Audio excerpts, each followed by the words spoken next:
High, welcome back to my channel.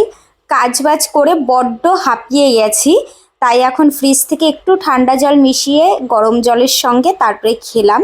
জানি এটা ক্ষতিকারক, তবুও খুব কষ্ট হচ্ছিল বলেই একটু ঠান্ডা জল মিশিয়ে খেলাম। তো তারপরে স্নান করে ঘরে চলে এসেছি। বৃহস্পতিবারে হাজার কাজ থাকলেও তবুও কিন্তু কাজ করতে সত্যি কথা বলতে আমার খুবই ভালো লাগে। হ্যাঁ, এইটা ঠিক যে ফার্স্টে মনে হয় এত কাজ কি করে করব, যখন কাজে লেগে পড়ি না পরপর করতে করতে তখন মনে হয় যে আরো কাজ থাকলে মনে হয় আরো কাজ হয়ে যেত, এরকমই আর কি মনে হয়। কিন্তু কাজ করার আগে অনেকটাই খারাপ লাগে যে এত কাজ কি করে করব, যা গরম পড়েছে। তবুও আজকে সকালবেলার থেকেই ওয়েদারটা একটু মেঘলা মেঘলাই ছিল।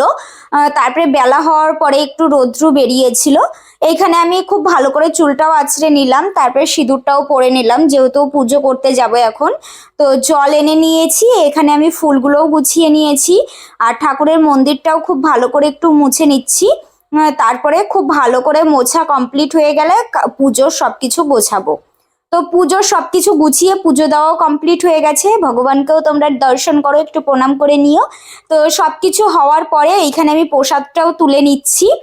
তোলার পরে এখানে আমার শাশুড়ি মাও প্রসাদ দিয়ে গেছে বাটিতে করে। যদিও আমি কলাটা অতটাও পছন্দ করি না, কিন্তু লাড্ডুটা বড্ড পছন্দের, মিষ্টির ভাগ দিতে কাউকে ইচ্ছা করে না।